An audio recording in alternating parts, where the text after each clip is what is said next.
just waiting for some guys to sign in before we begin.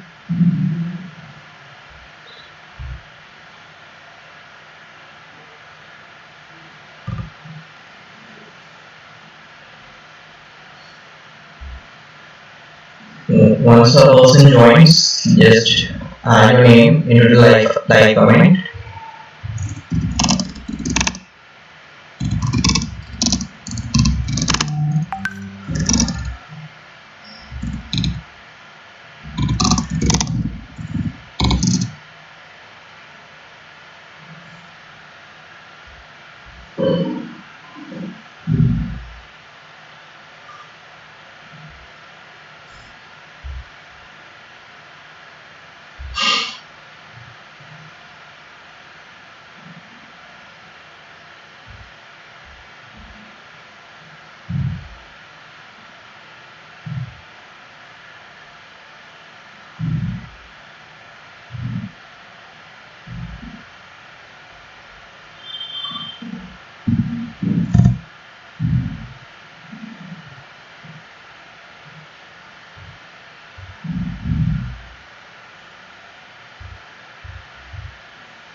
Also, if there is anyone who has joined, can you please just tell me if the voice is coming alright?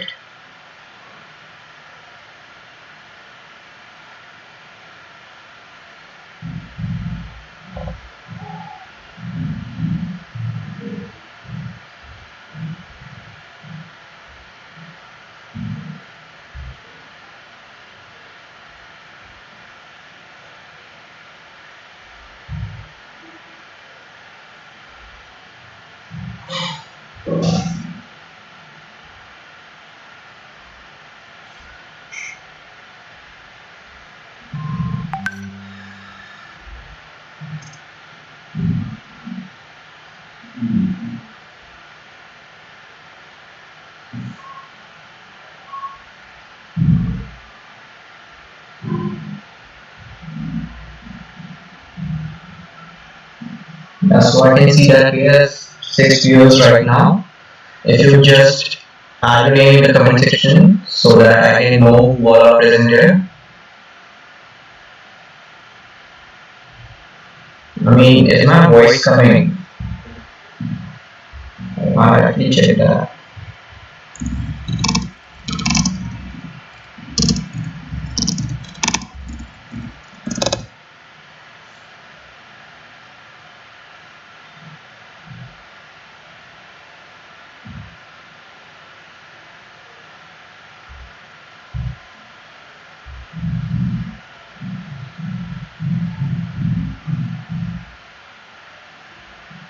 Okay, so I can see 8 people who have joined.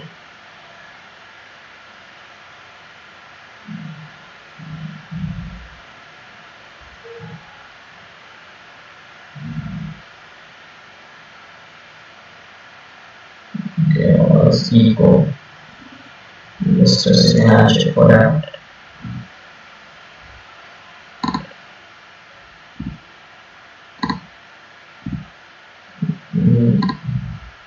Is it alright now? Is it still equal?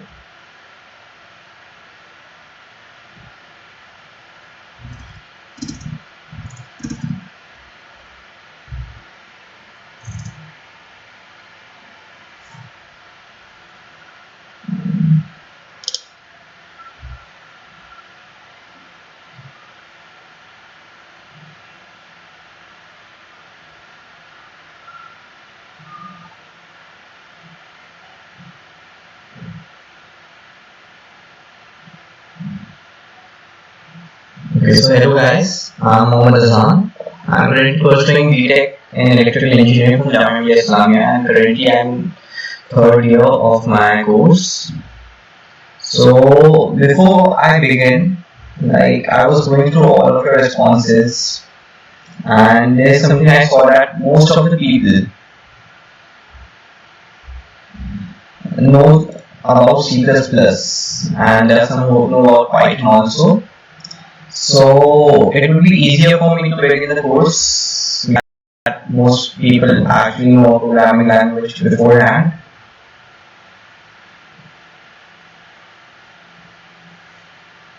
Is it better now? Mm,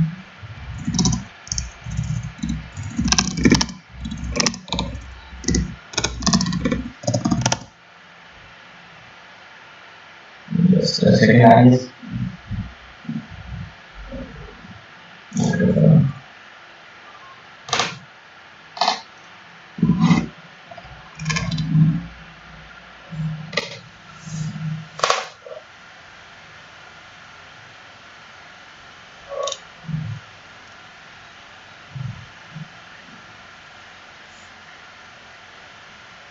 No, just a second. I'm just setting my audio once again.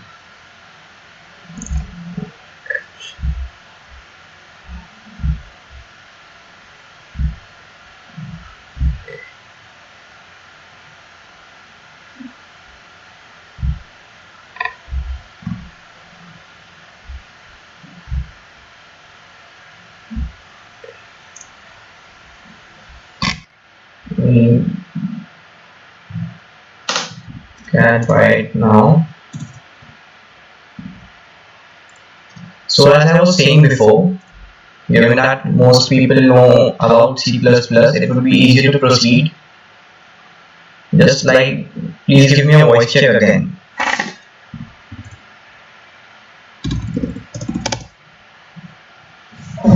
Let's move closer. System.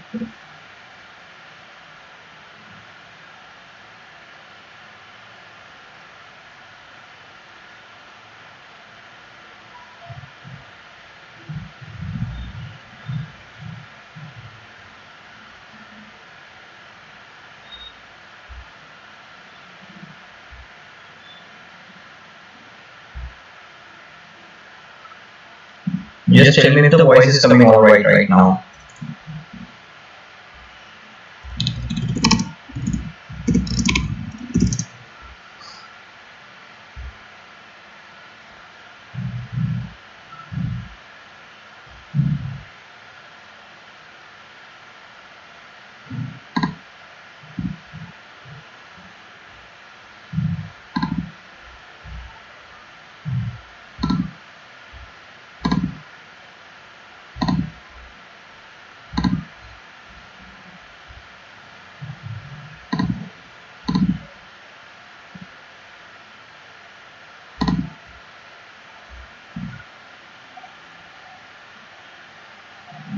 Is the voice alright right now? Should I proceed further? Yes, okay. So as I was saying earlier, now that most of you guys actually know a bit about C++ and other programming languages, it will be easier for me to proceed with. So first of all, let's know about what exactly is Python. So, well, with Python, the very first question is what is Python and why is it one of the most used languages? So the very first thing is that Python is a scripting language, and the another main feature of Python is that it is a dynamically typed language. Python is a dynamically typed language. That means once you start coding in Python, the variables and the features are assigned dynamically. So if I just look into the Python console, the very first feature of Python that is very useful for us is that I don't actually need to specify the type of the variable that I'm using. Like in C++, if you guys have coded, I'm quite sure you must have seen that in C++, for declaring an int, you used to declare like int x is equal to value of integer. Now that is not the case with Python. In Python, if you want to declare a number, you just go with x is equal to an value of number. Let's say that I have decided that x is equal to 5, and then I run this piece of code. So it just assigns the value 5 to my x, and if I say print x, it will just return me 5. Now the same variable x can now be assigned an integer, like I say x is equal to hello world 1, and then I run print x again, and now x is gonna return hello world. So any confusion still now, guys?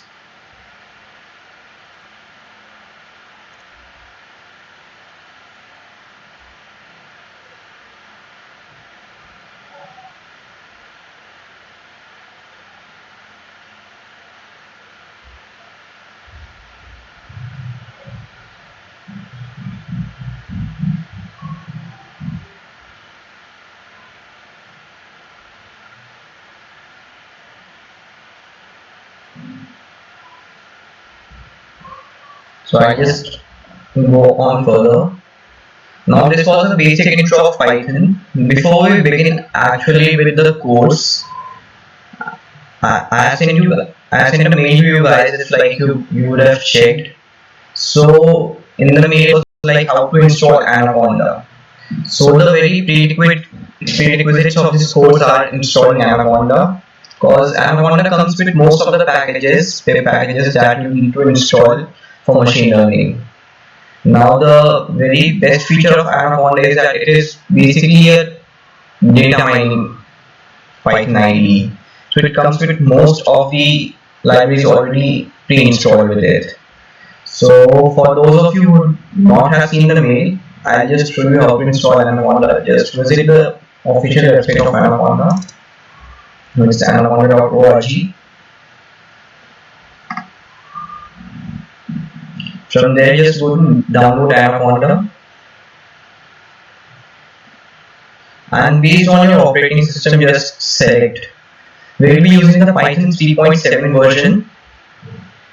For Windows users, you can just go for the Windows. For Mac OS, here's your setup, and for Linux, I guess basically the everything remains the same. So just install it using Windows. I'm also giving out the link on the live chat for those of you who not have installed. I'm gonna wait for 5 minutes. Just install Anaconda so that we can begin. And like if you guys have already installed Anaconda, just let me know.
Also, if you guys have not understood anything right up to now, you can just ask me in the comment section.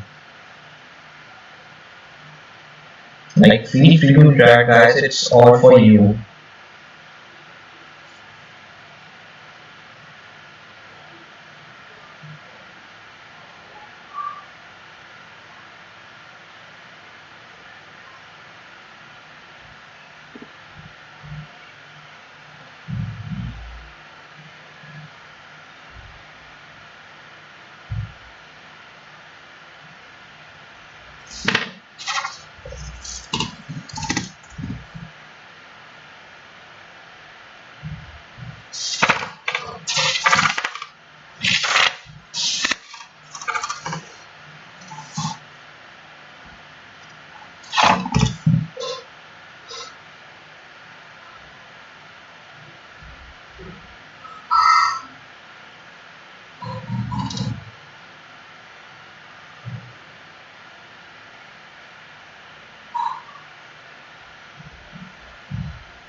Should we proceed further?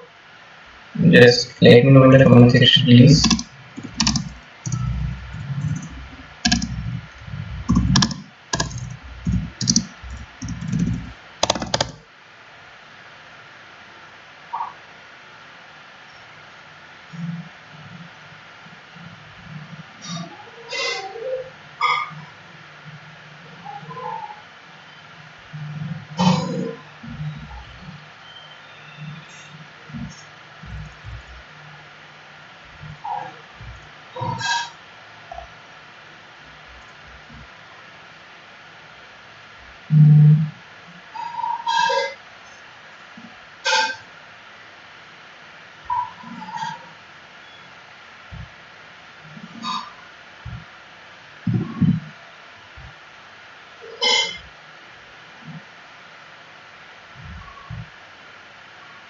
Now that none of you are replying, I'll just proceed further. If any one of you has any doubt or faces any query, just let me know in the comment section. Okay, so I'll just move on further.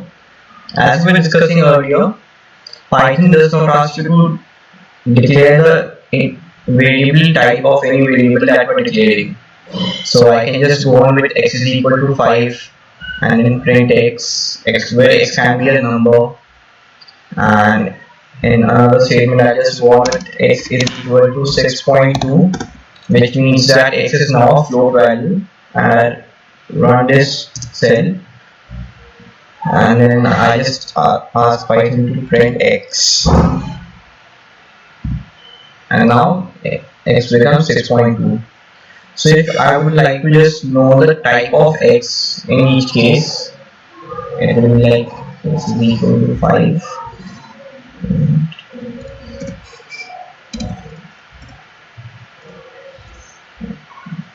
Okay.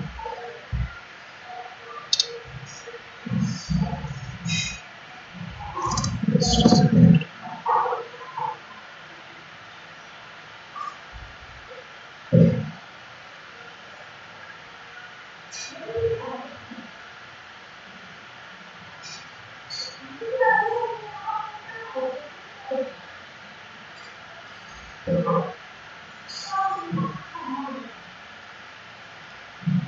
So let's just restart the kernel once.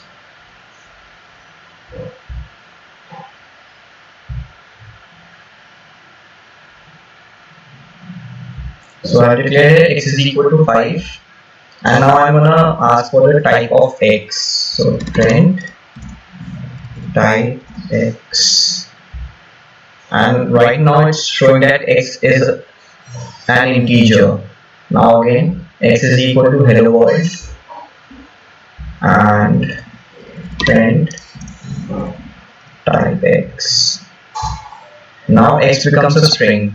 The same x, variable x that was an integer in the previous section, has now been assigned to the class string.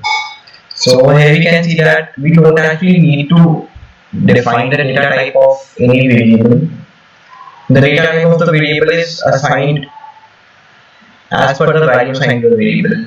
Like if I go with x is equal to 6.2, yeah, 6.3, and run the code, and then I again ask for the print type of x. Now I get a float value. So the same variable x takes three values and gets three different data types based on the value assigned to the variable x. Is it clear till now?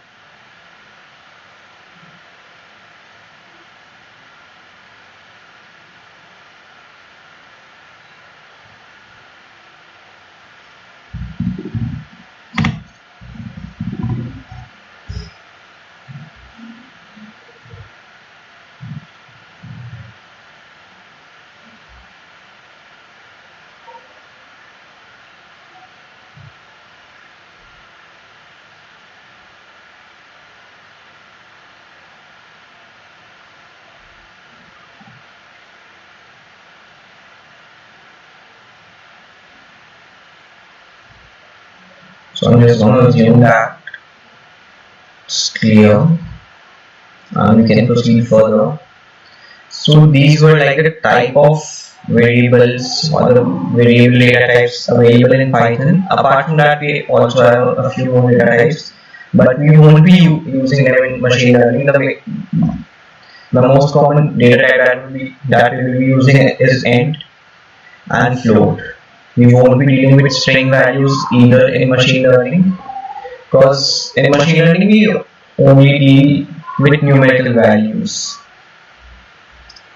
Like even if there's a textual data in any particular problem, we try to convert that textual data into a numerical value. Like we'll be seeing that in the further classes. For now, let's just keep it till here.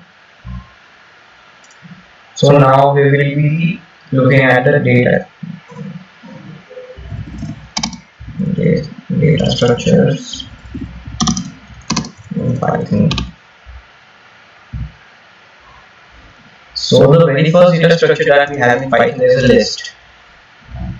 Now a list in Python is just like an array that we use in C++. To define a list, all you need to do is list name is equal to, you use square brackets and you enter the contents of the list. So like if I need to declare a list in one dimension, it will be like 1, 2, 3, 4, 5 and 6.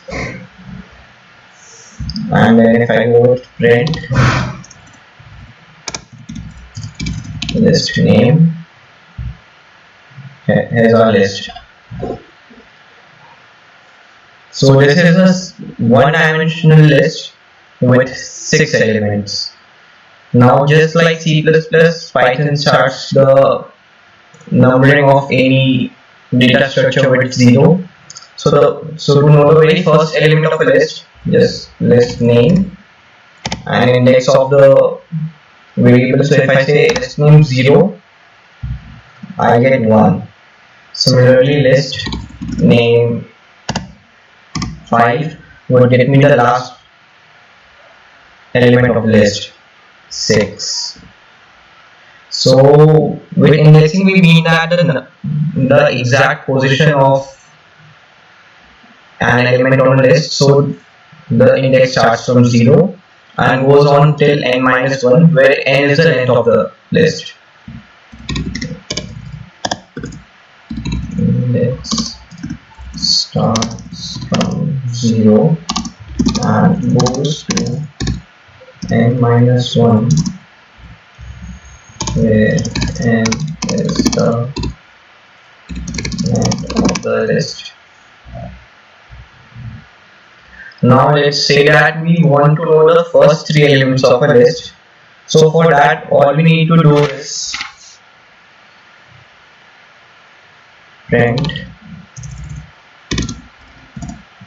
x colon 3, and this would give us the first 3 elements of the,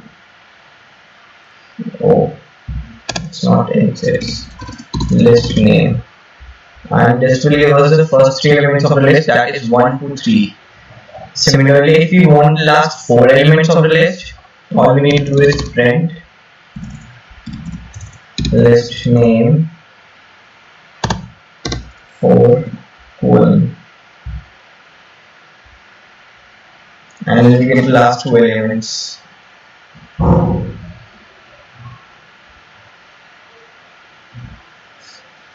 I guess it's all clear up till now.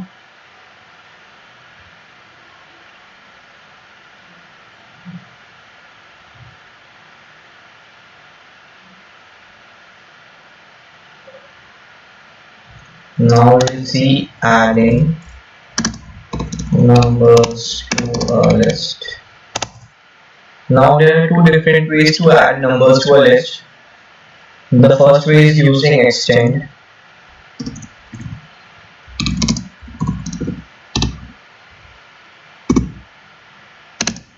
or using append. First we'll see how to use extend. So if I have the same list name, and I want to add the values 7 and 8 to the list, I just write list name dot extend and the list 7 comma 8, and I run the code, and then print list name, and we see that list is now extended to 1 2 3 4 5 6 7 8.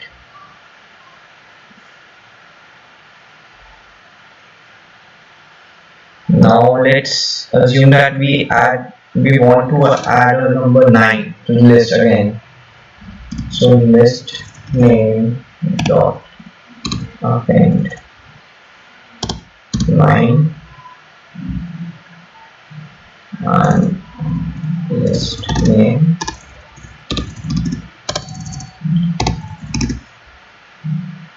and now we see that 1 2 3 4 5 6 7 8 9.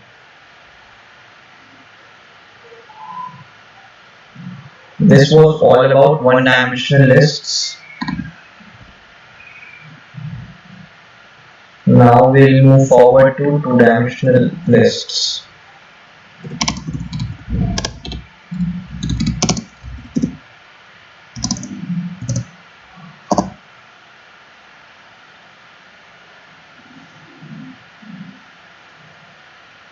So let's assume that we have another list named as list 2, which we want to make a two-dimensional list. So the definition of the list will go like first square brackets and then two small square brackets and 1 comma 2 3 comma 4, and this becomes just like a 2 by 2 array as we use in C++.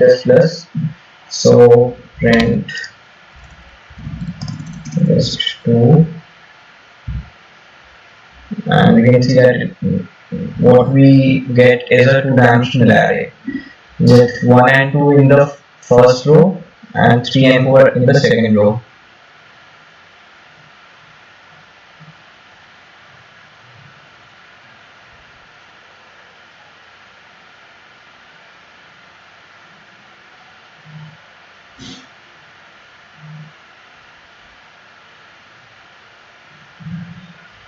I guess everything was clear until now. If any one of you has any problem, just ask them in the comment section.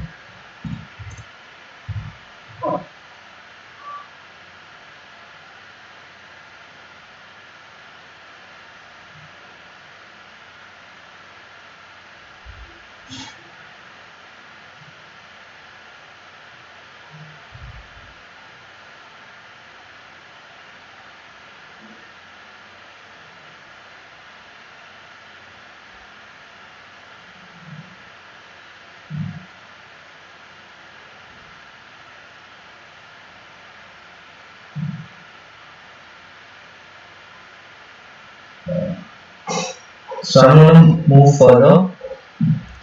Now, that's the thing. Python uses indentation to recognize code structure. Like the very first basis of Python is that it uses indentation to recognize the structure of a code. For example, if I try to run the following code, tab 5, okay, yes, a equal to 6, tab and a,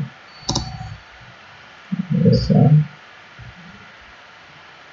So if you look at the following piece of code, first I declare a is equal to 6, then I give a blank space and print a, and I get an error, unexpected indent. So the thing with Python is that it is an indentation based programming language. Like in C++,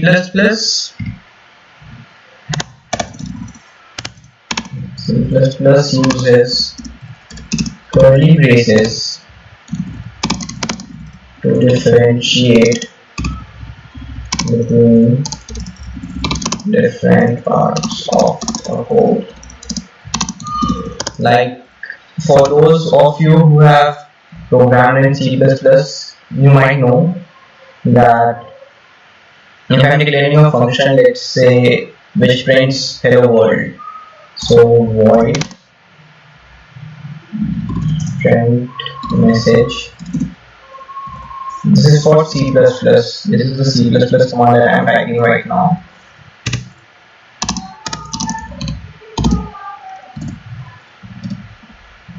So first comes the function name, then your curly braces start, and there goes your code like cout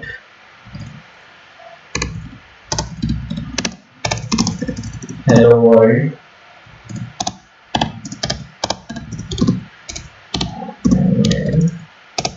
and then to declare that the function is closing, we give another curly braces. Now that is not the case with Python. In Python, the same command would be given as, let's assume that the function name is the same, print message. So for Python, function, just a second, it would like the function name, so print message,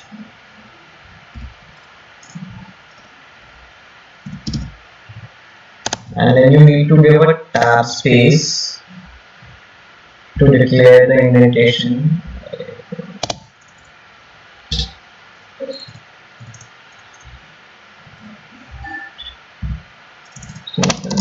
Space, and then print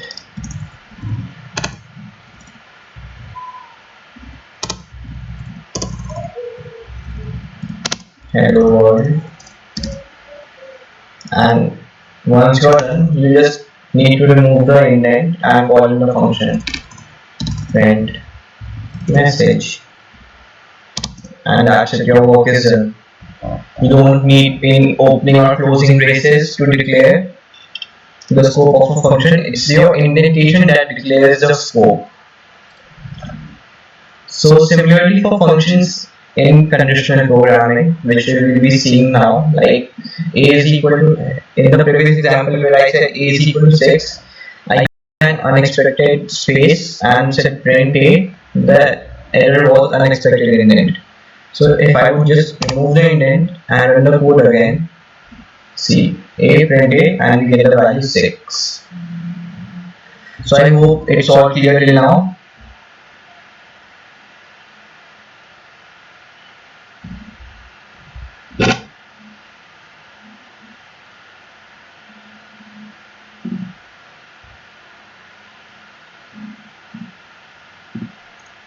The next section that we will be working on is conditional programming.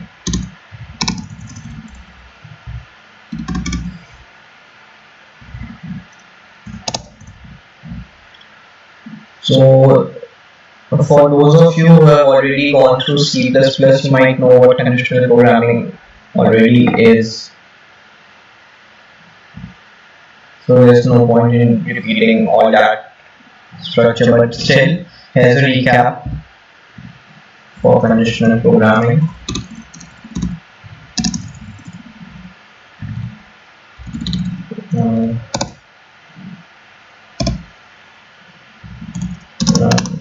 Specific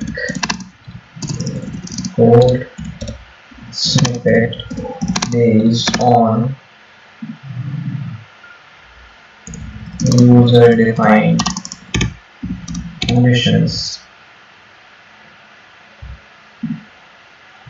So conditional programming is like, we have got few snippets of code that we would like to run based on any preset user defined conditions. So for example, the basic example of conditional programming that we have is if else.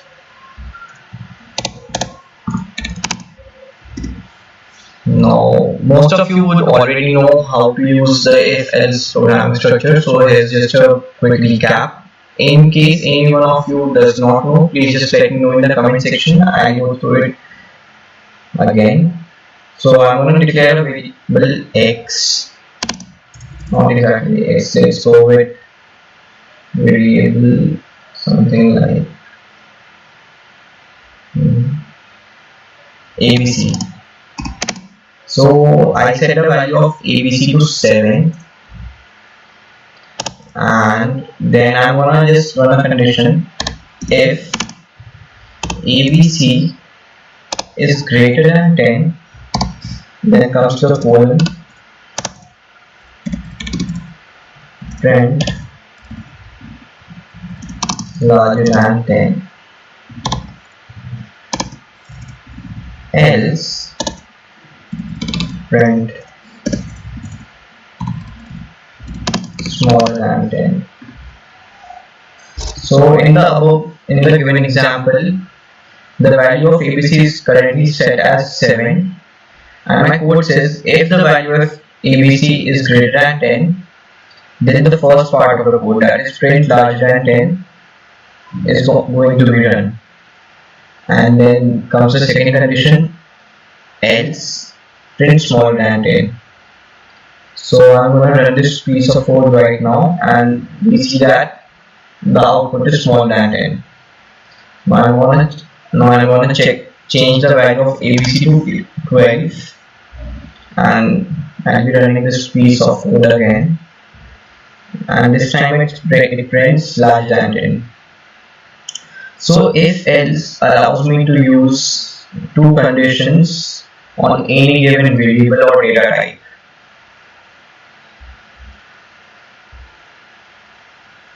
But what if we have more than two conditions? Like suppose I need to make a grading system. If else works when there are only two conditions to be set. But in a grading condition, like for example, if a student secures marks between 90 to 100, he gets a grade A.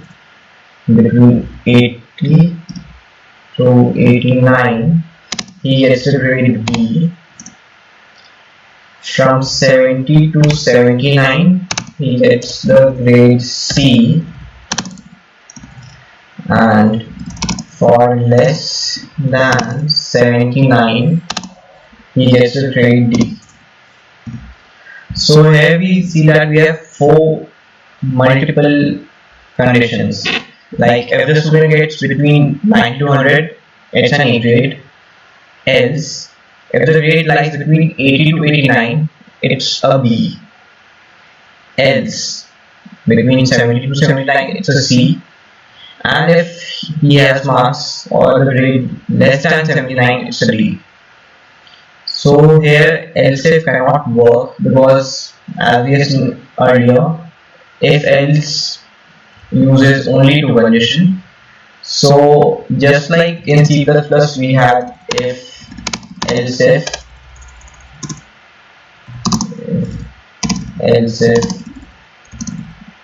if followed by else. Similarly in Python we have if, elif, elif, and in the end else. So we'll be using the same grading condition that we decided on the previous page. So let's just declare a variable grade which is equal to, let's say 87 for now. So if grade is smaller than 100 and grade is greater than 90, print A. If grade smaller than 90 and grade is greater than 80, print B. If grade is smaller than 80 and grade is greater than 70, print C. Else print B. So I just run it just a second. So,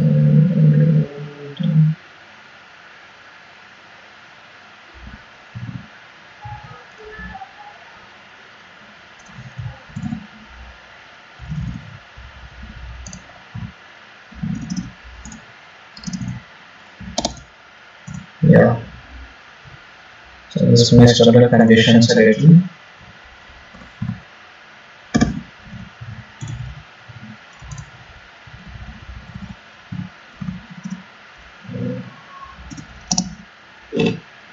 So for 87 we get the B grade, right?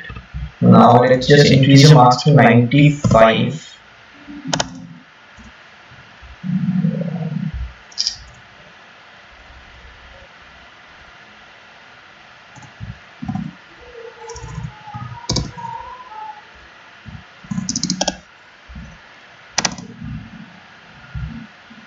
And it becomes an A grade.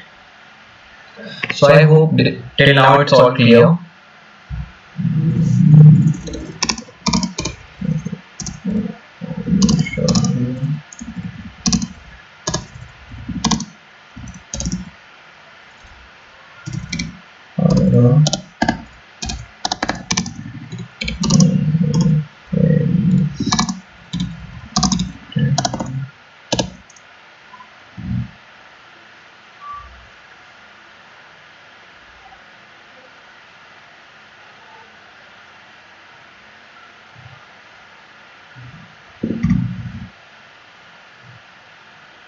I'll just wait for 2 minutes if you guys want to try this out, and then we want to proceed further.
Okay, so now we are gonna move ahead.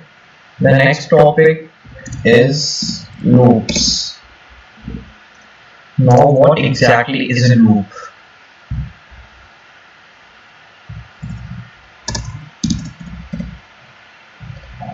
So, in a loop, a specific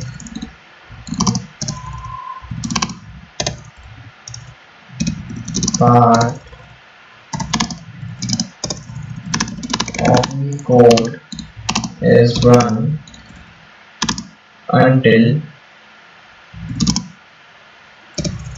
a preset condition is met. That is, a specific part of the code is iterated again and again until a preset condition is met. So based on this definition, any loop must have, I guess, three main criterions. The first would be initiation, which is starting of the loop.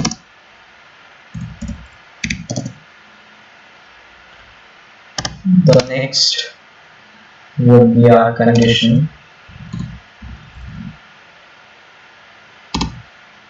where the preset condition is being checked.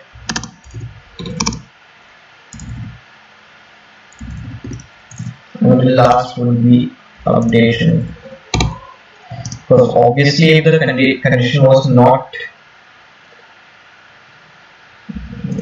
updating variables, because obviously if the condition was not met in the previous iteration, the value of any variables must be updated before the next iteration is run, so that in the next check it may or may not satisfy the condition. So a very good example of showing you a very basic loop is, like, let's assume I want to iterate over the values of integers from 1 to 10. So I want to start at 1 and I want to stop at 10. So for the given condition, the initiation would be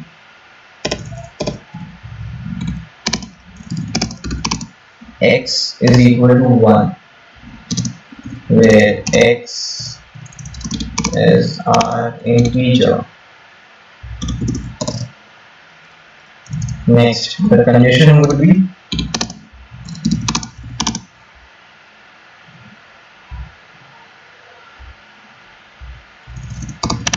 x is equal to 10,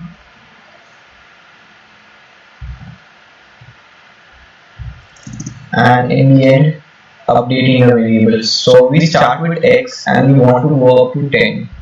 So obviously we're going to go step by step. It's not like we'll just start with x and in the next step we want to go to 10. Our goal was to go to 10, like 1, 2, 3, 4. So the updating the variables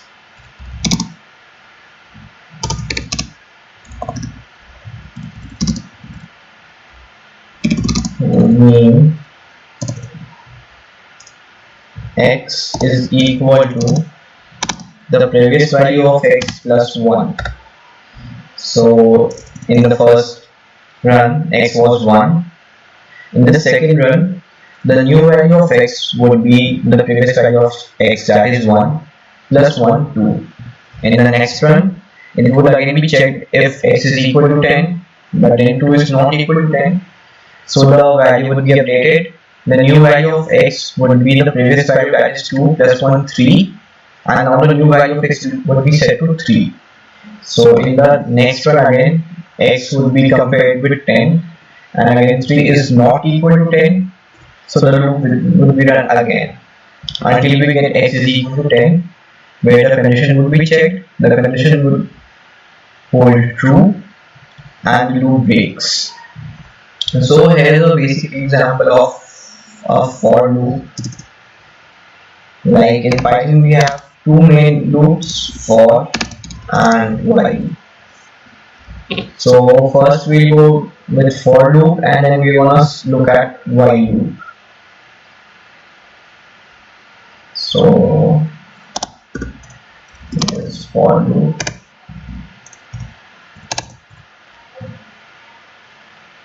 Let's assume a variable y that we would iterate over for y in range 1 to 10. Now we use the function in range for initiates the loop. Y is the variable which we want the loop to run on. In range means the specific conditions for the loop, where the very first value is initiation, the next value is the condition, and leaving the next value empty would mean that the steps would be taken as 1. So for y in range 1 to 10, let's just print y and look at what we get. We start with 1 and we voted 9 because this 10 here is not the like greater than equal to 10. The condition is checked like the value of function should be smaller than 10. So if you want to go till 10, all you have to do is set 11. So that 10 is included in the range and we'll get 1 to 10. Now imagine if I wanted the steps to be plus 2 and not 1. Like I wanted 1, 3, 5, 7 and 9. So all I would need to do is add another integer, the step integer which is 2. So now once I've added 2 and I run the code again, our output becomes 1, 3, 5, 7 and 9. So I'm just gonna add it in the comments for the bracket. The very first is the initiation value. The next is the stop value, which is not included in the range. So if I want to go up till 10, I have to write 11. And the next is the step or updation value. I hope for loop is clear to you guys. So I'll just move on to the next while loop.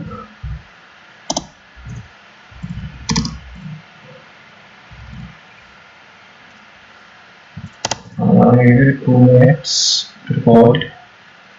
In case any of you faces any problem, just write it down in the comment section.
So I'm gonna move ahead. So the very next topic is while loop. So for a while loop, the declaration goes like, first we initiate a variable. So let's just say that z is equal to 0. The next step is setting the loop while, and then comes the condition. So let's assume that now we want to go from z is equal to 0 to z is equal to 10. So z is smaller than 11, and again a colon and indent. So here's an important point. For any piece of command or any function that you want to run, you put up a colon and then give an indentation for the specific code, for the specific range. Now let's imagine, let's see with y. So I'm gonna go with y. Z is smaller than 11. I'm gonna print z, and now I'm gonna write z is equal to z plus 1 first here, and we wanna check for the output, and we see that it's from 0 to 10. Just a second.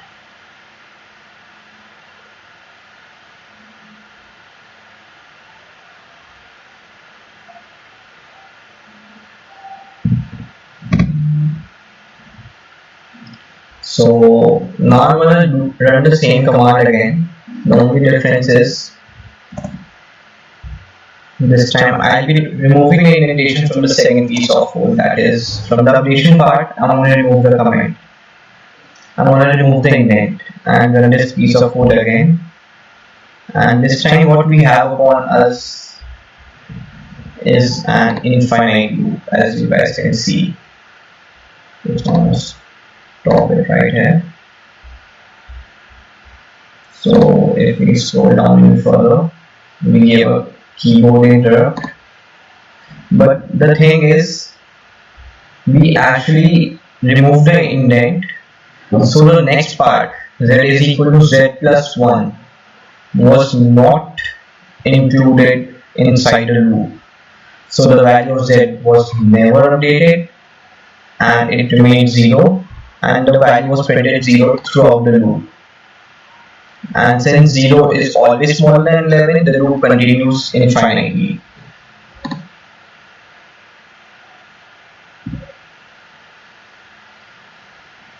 So let me remove this.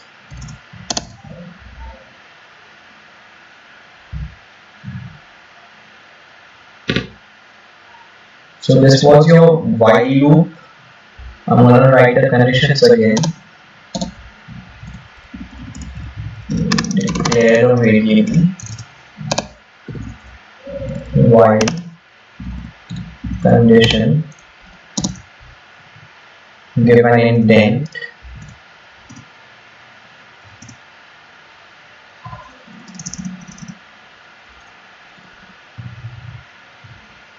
followed by code snippet, and then at last updating the variable. So this is how the basic while loop works in Python. So I guess it's all clear until now.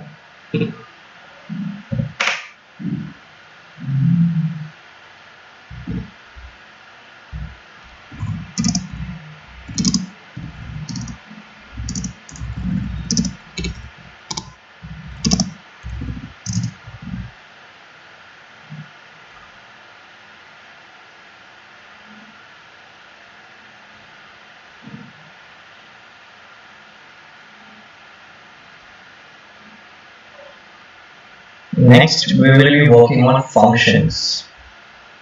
This was all about loops.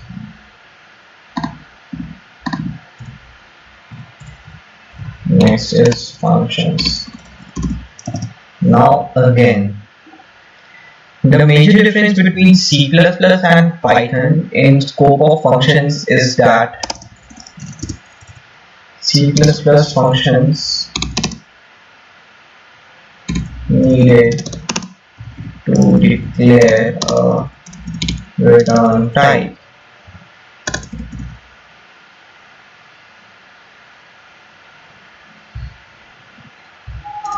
Now imagine this.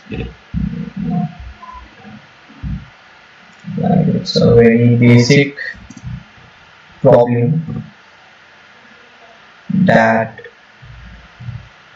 I ask the user for a number to check whether the number, or wait, just wait a second please.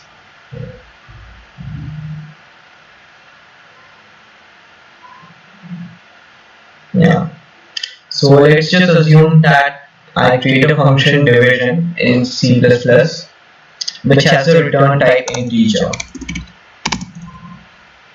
Return type of integer.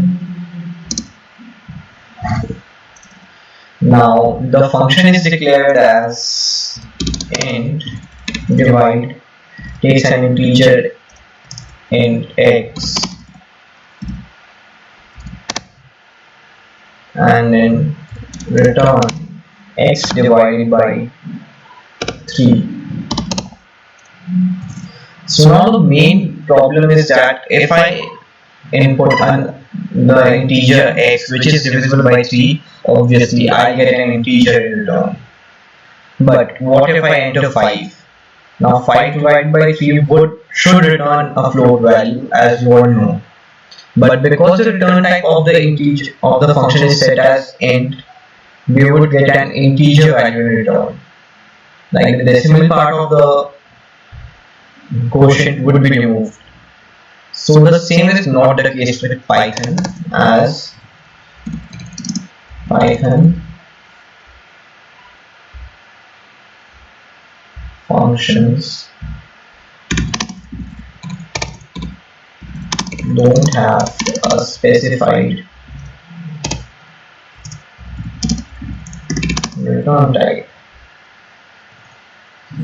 So when I say Python functions don't have a specific return type, they obviously do return a value which you want them to, but the compiler would not want you to declare what kind of value you are returning from the function. So the simple definition of a function in Python would go like def function name and parameters followed by colon and obviously the indentation and code. So let's take that. I want to create a function which finds out whether any given number is even or odd. So like we'll be working on a very basic problem here, whether any given function is even or odd. So for that, first I need to declare my function, that is def even or odd, takes an integer x, and here comes the definition of the function. If x modulus 2 is equal to 0,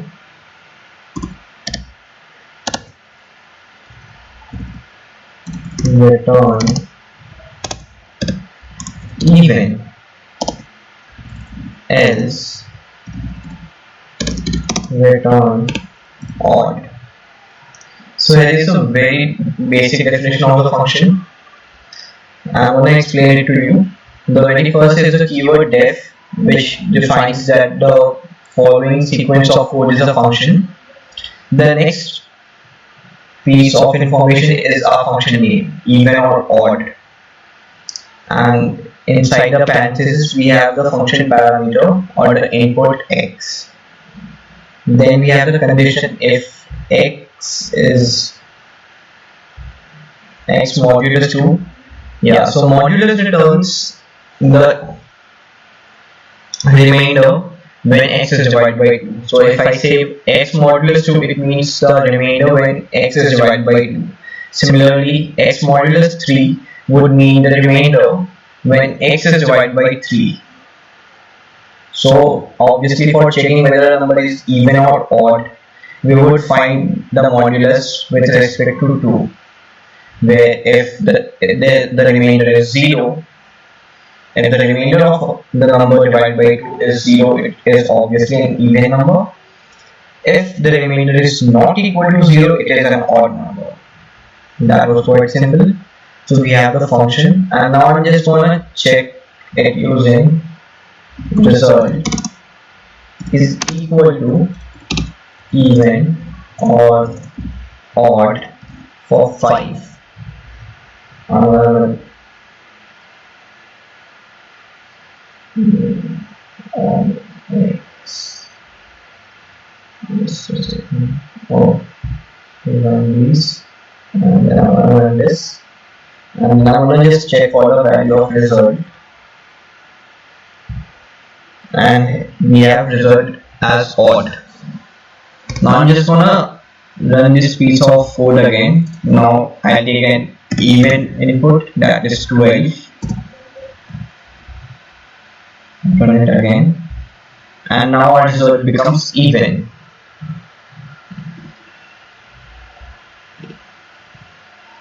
So here is how you declare a function in Python.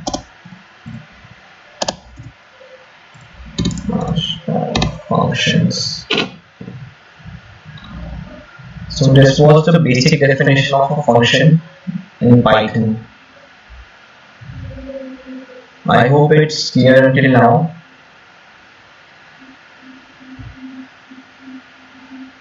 Like if you guys have any queries related to whatever I am speaking right here, you can just ask them in the comment section.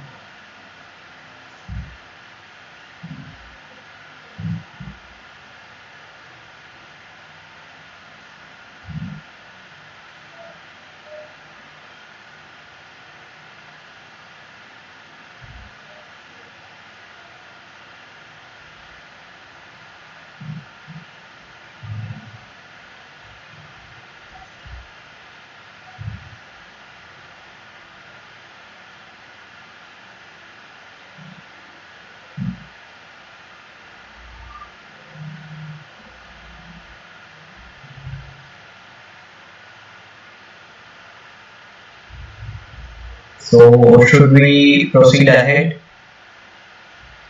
Like people just give me a heads up. Should we proceed ahead? Just comment yes, please.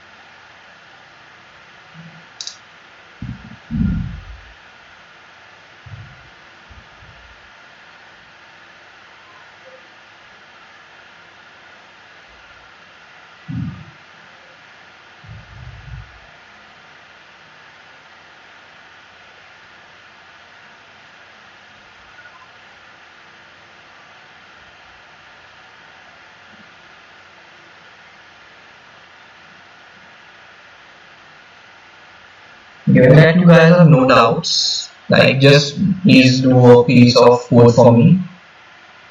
Open up ide.codingdocs.com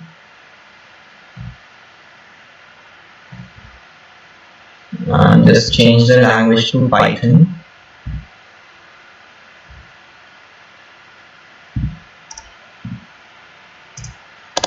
And I need you people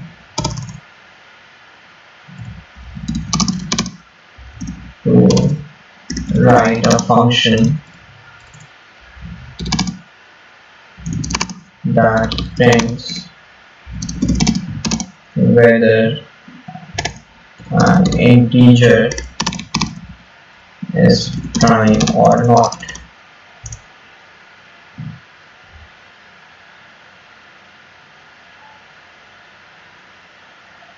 Just use this ide.codingdocs, write a function that prints whether an integer is prime or not, and then save it, and then just share the link. Like for example, if I save it, so the link obviously changes. Just copy this link and paste it on the comment section here, like this. Just try it out for once. It does not matter that the code has to be absolutely correct. Just try doing for once.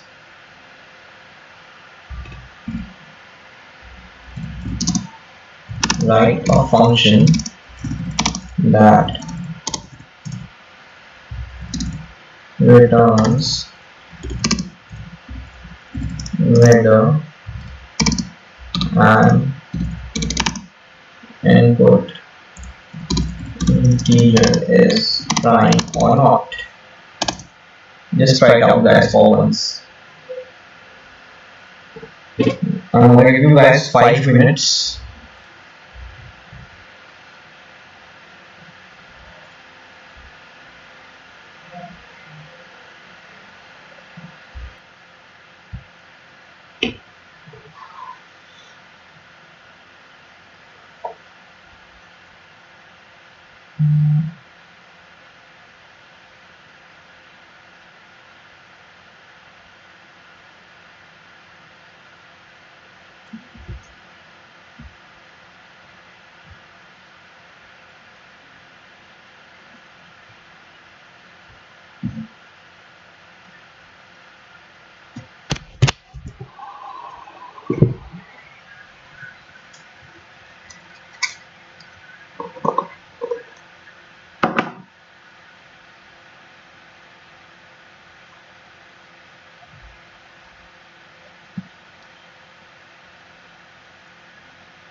So anyone, like क्या सही होना पूरा correct एकदम जरूरी नहीं है, कुछ तो ट्राई करो, कुछ तो किया ही होगा ऑब्वियसली, एटलीस्ट उतना ही पोस्ट कर दो.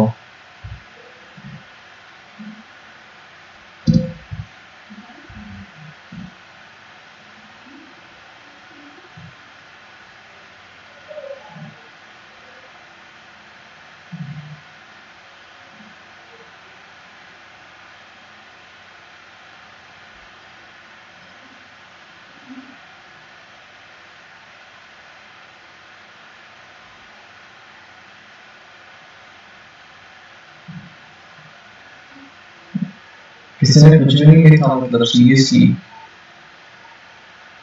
भाई प्लीज फंक्शन डिक्लेयर तो किया होगा, कुछ तो सोचा होगा, उतना ही पोस्ट कर दो यार.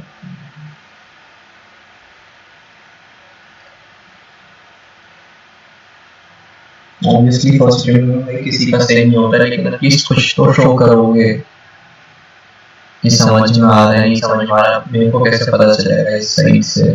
तुमने बोल दिया हाँ सब क्लियर है.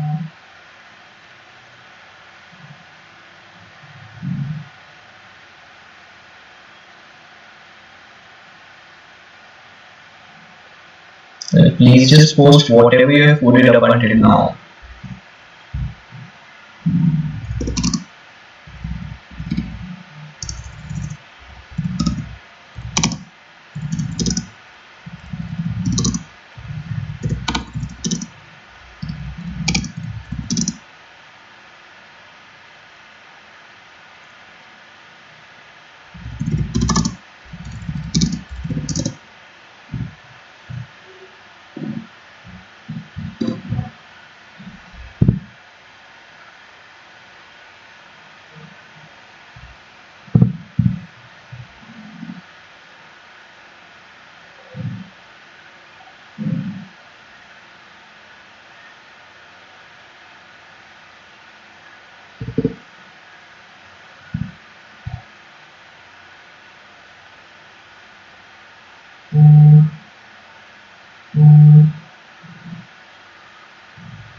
किसी ने भी ट्राई नहीं करा seriously,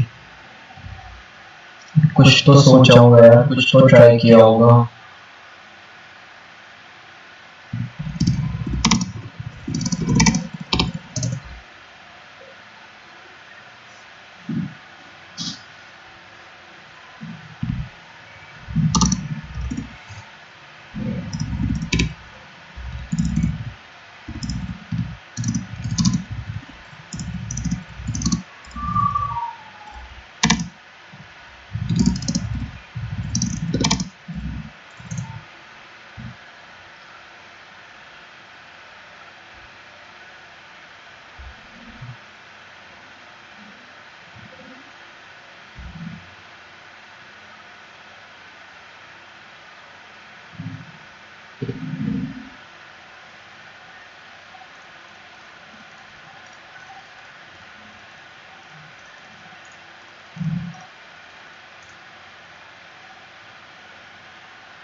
Okay, Koini, let's move ahead. So this was all the basics of Python that you needed to know for the coming machine learning program.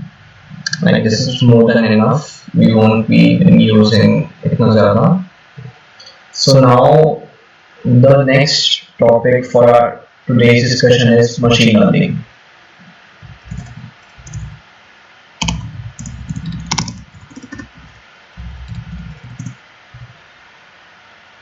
So what exactly is machine learning? The very first question that arises when anyone hears the word machine learning is what exactly is machine learning?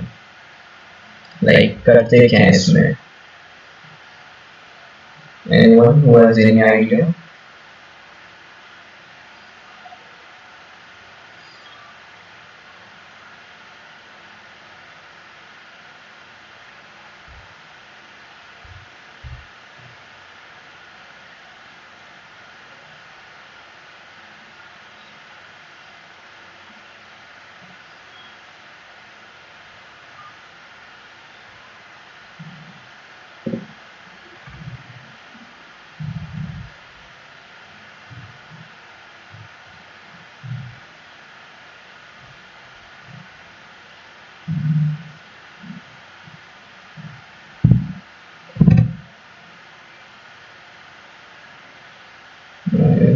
Let's move ahead. So machine learning is the use of computer programming which learns by example. Now what exactly is an example? Machine learning uses the information provided by the user and learns it for the future coming tasks given to it. Like any particular algorithm learns learns certain rules from the given data set or from the given problem and then applies those rules in the coming tasks provided to it. So if I were to summarize it in a word, machine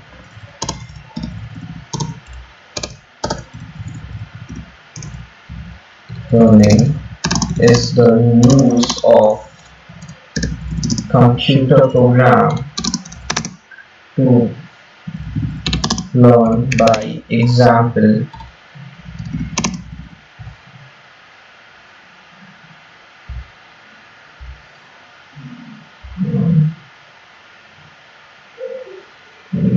example provided by the user.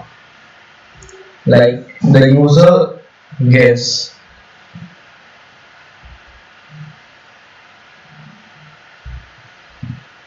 a given set of examples for the program to learn. The program develops a set of rules from the given examples. These set of rules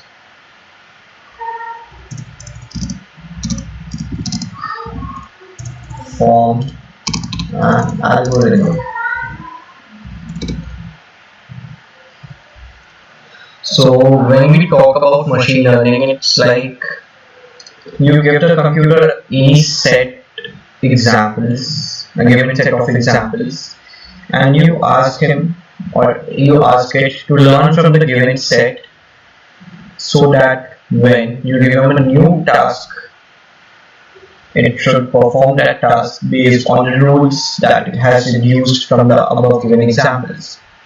So if I would put it plainly, it's like I have a data set which contains different examples to any function where the function is obviously unknown, but I know the input value of the function and the exact output value. And now I've asked my program to look at these inputs and their respective outputs and then devise a set of rules on the basis of these given examples so that when I give him a new input value, it would give me a predicted value. Uh, a much more simple way to put it is like I have data set. Like if you would have checked your mail, the data set contained various income parameters of families, and the target variable or the predicted variable was the family annual income. So there, the examples that I gave the program was the set of the data set, obviously, where the examples were meant to teach the program using these on them the different income parameters. Like it would tell the algorithm that these set of income parameters produce this set of results for any given set of income parameters. This label out there is the family annual income. So that is plainly putting what machine learning actually is. So the next step is how do we teach the computer? Now there arise two different steps. One is supervised machine learning, and then comes unsupervised machine learning.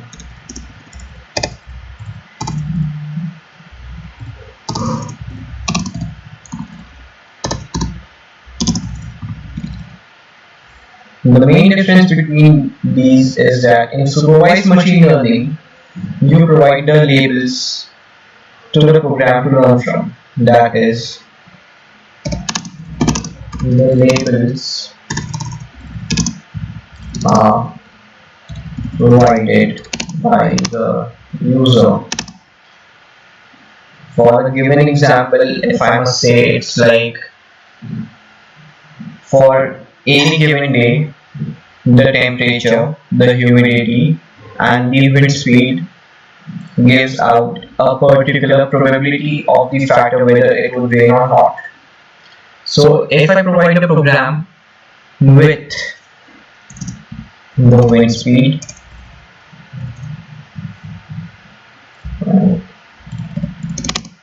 the features are the wind speed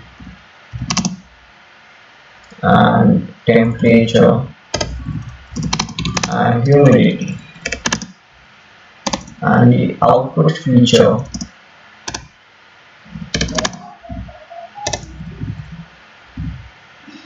would be probability of raining.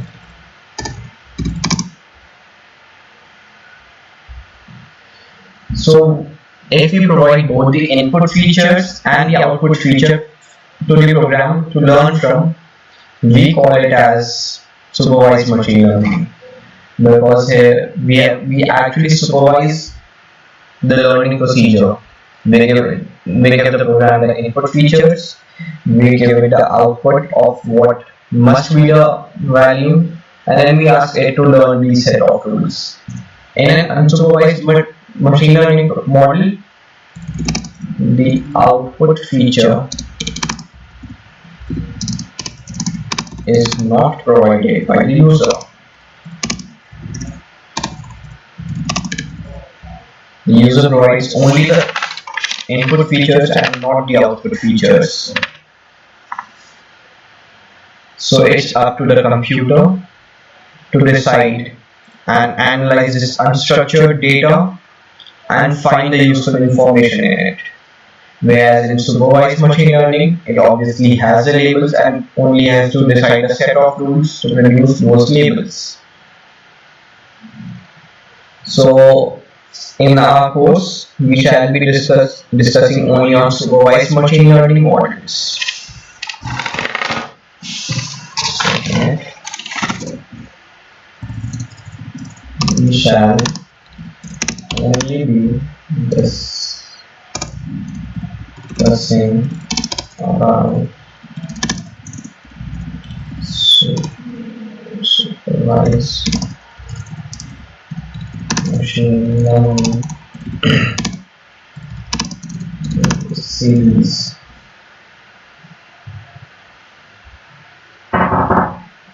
Just a second, please.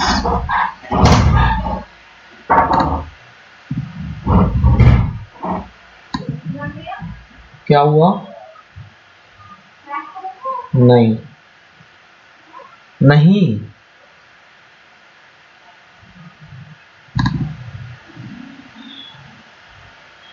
sorry for the interruption. So let's move ahead.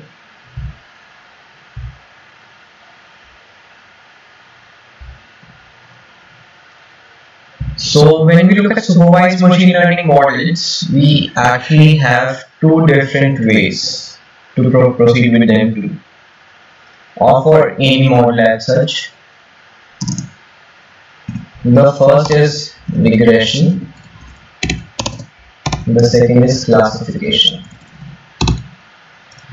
Now, what exactly is regression and what is classification? So first we want to discuss regression.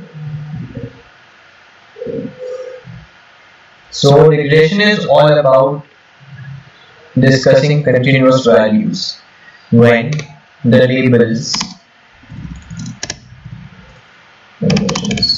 used when the labels are continuous values. For example, if I have to tell you it like that, put it like this: the previous example of prediction of annual income of a family, that was a case where the labels were continuous values. Like you know, like the income can lie between anything from 1,000 to 10,000 to lakhs.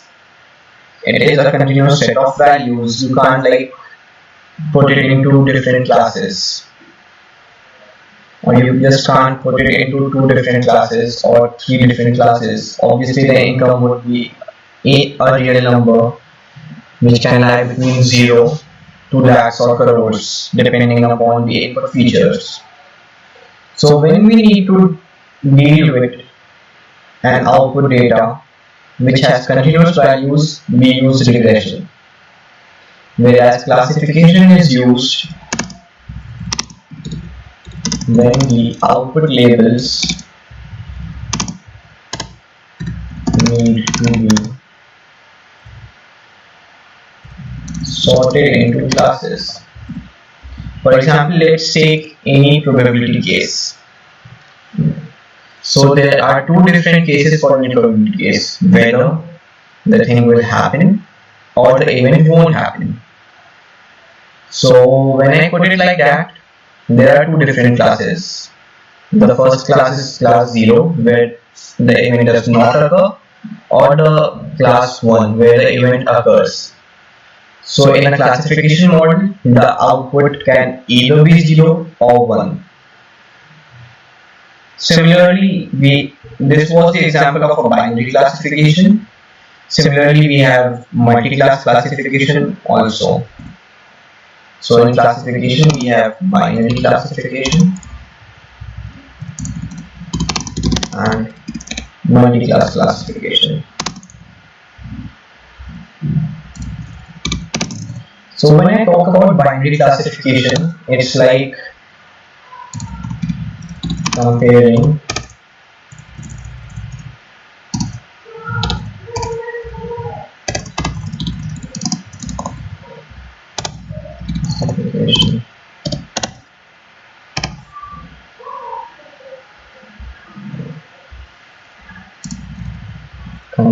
the probability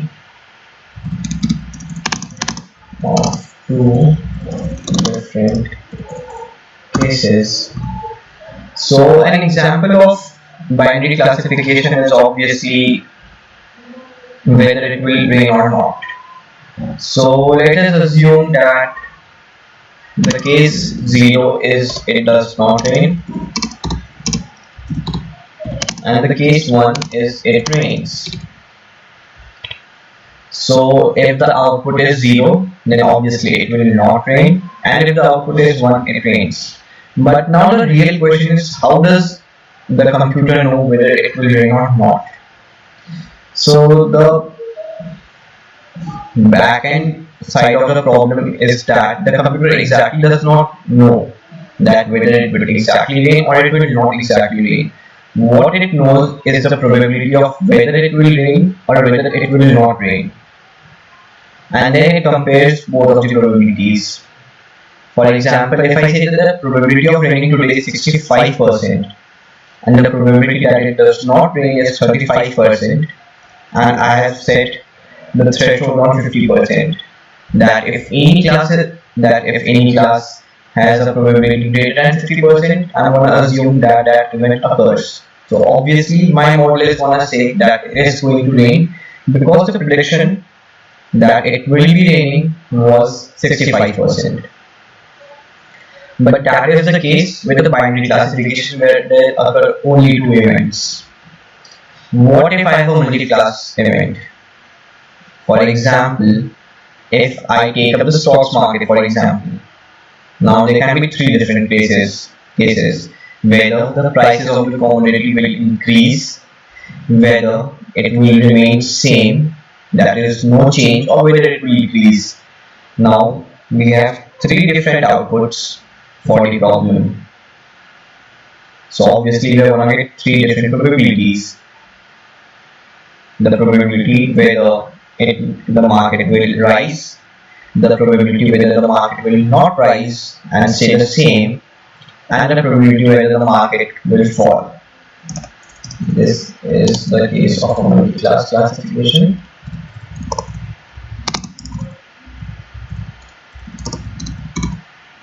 So in multi-class classification, we may have n different classes. So what should be the way to proceed in a multi-class classification problem? So what actually happens is that we calculate the probability using 1 versus all. That is, the probability is calculated using 1 versus all. Now what exactly is 1 versus all? So let's take an example for this, the previous stock market example. In the 1 versus all approach, what we do is we form two different classes again. One that is a target event, and the second is the non-target event. So if I am calculating whether the market will rise or not rise, so the probability that the market will rise will contain the probability that the market rises, and the probability that the market will not rise will contain both the events. The market remains the same and the market falls. And using this, the probability is calculated for the first event, that is the market rises, versus the remaining two events that were supposed to be the all events. Similarly, we calculate the probability whether the market will remain same versus whether the market rises or the market falls. And using this, we get three different probabilities. We get n different probabilities, and with these n different probabilities, the class with the highest probability is set as the label. Now this was the case of a multi-class classification where we had n different cases, and earlier we discussed about binary classification, which contain only two different classes. Now the actual problem is that how do we know that any given classifier is actually a good classifier or it is not? Before we move into that, we want to discuss regression and then we want to check for schoolings.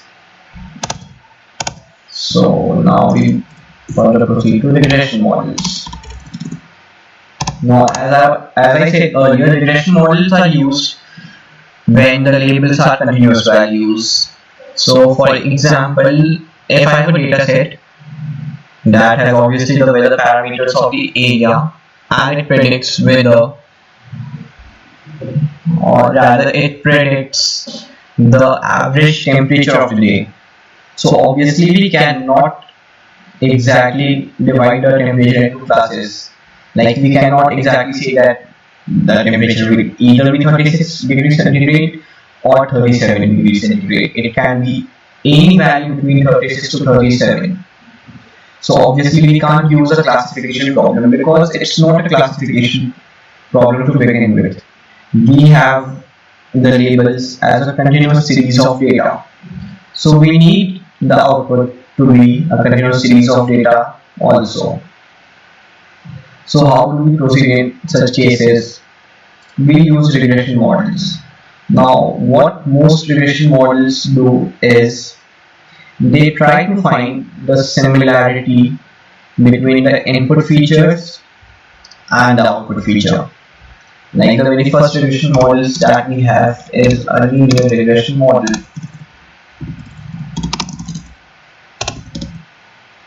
So what a linear regression model tries to do is it tries to find a linear characteristic between the input feature and the output feature. For example, if I compare the temperature to the chances that it will, or rather, if I compare the temperature during the day to the mean rainfall height of the area, obviously the higher the temperature, the less would be the rainfall height.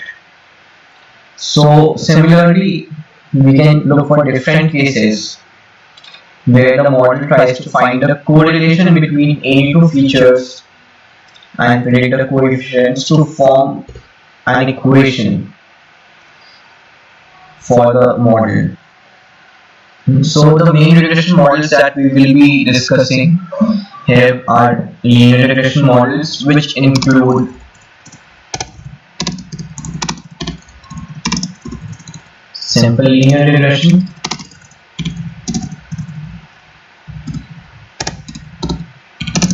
lasso regression models, ridge regression models, and multiple linear regression models.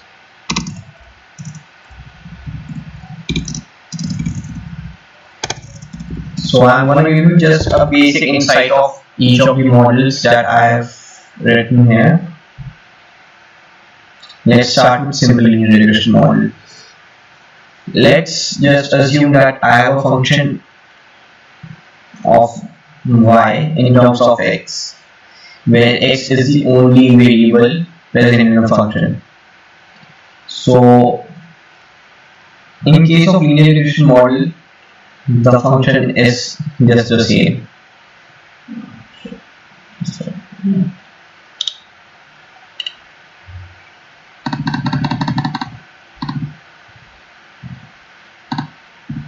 So it's like in simple linear regression models, we have target variable x, a target variable y, and an input variable x. Now what a model tries to do is that it tries to fit the variable x and y into the model to look for any linear correlation between the target and the input variable. Now if you would just look into your datasets that I have provided, the dataset that I have provided you in the mail, you can look at different columns and a value, and at the end of the lecture I will obviously show you some graphs which will tell us whether any two given parameters have a linear relation or not. So a simple linear regression model tries to do is that it tries to find the best fitting line in our data set between x and y, and in doing so it obviously may or may not exclude many data points because we assume the data to be linear. Now the data does not exactly need to be linear. The data can be a little shifted upward or downward. It may have a slightly curve shaped points, but what we assume is that the input features and the output feature have a linear relationship between them, and we try to use this linear relationship to predict the labels. Now, that being said, it is not obviously possible for the model to predict each and every point on the given data set. That's where lasso and ridge regression comes in. Now, it may be the case that due to some disturbance or some exceptions, the data set may have a slightly higher point for an input. Like if I'm going to give you an example,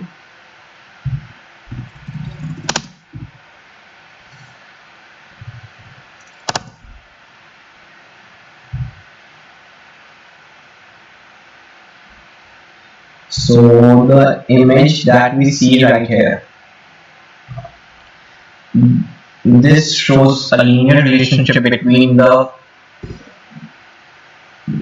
input feature X and target feature Y. But this may not always be the case. For example, if I look into some other example, or let's just first understand linear regression through this graph. So what we have done is, using these data points given in our data set, we try to find a line, this red line that we see. We try to find a line that best fits our data, that tries to obtain the maximum features of the given input data set, that tries to copy the data set at the maximum instances it could. But obviously that is not always possible because we can see that most of these points do not exactly lie on this line. They lie either above the line or below the line. Now while in this example the deviation of the points from the line is not so great, it may not always be the case. For example, if we look at outliers,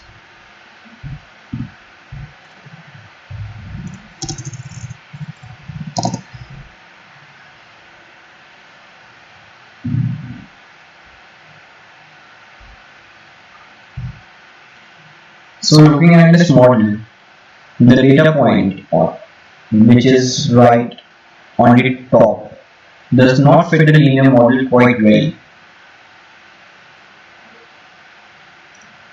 Like the deviation of the points below is quite less as compared to the point right above shown here.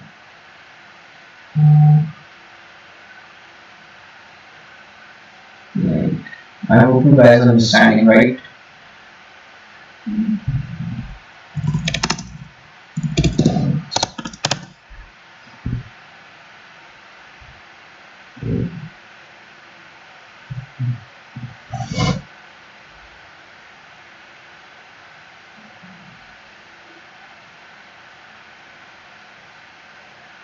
Like this deviated value is known as an outlier of the current data set, because what actually happens is that the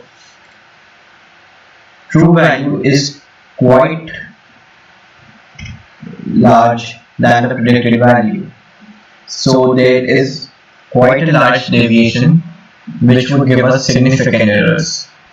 So we use lasso and ridge regression for calculating these penalties. Like in our further models, we'll see how lasso and ridge regression create a term penalty in the equation of a simple linear regression model to account for these outliers. The last model is a multiple linear regression model.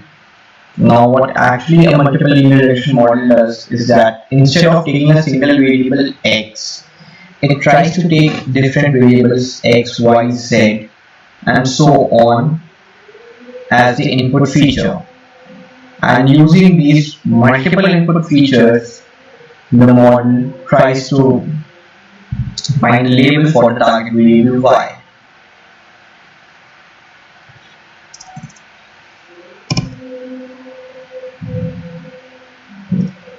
Now, apart from these regression models, we have various other regression models that include KNN and decision tree,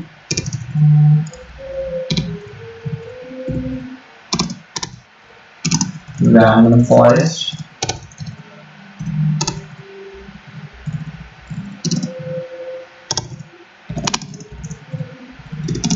name phase, etc. So we will be discussing about each of these models in detail in the coming lectures. And as for today, let's just keep it till here. I hope everything was clear. I'll still try my best. In case you still have any doubts, feel free to ask.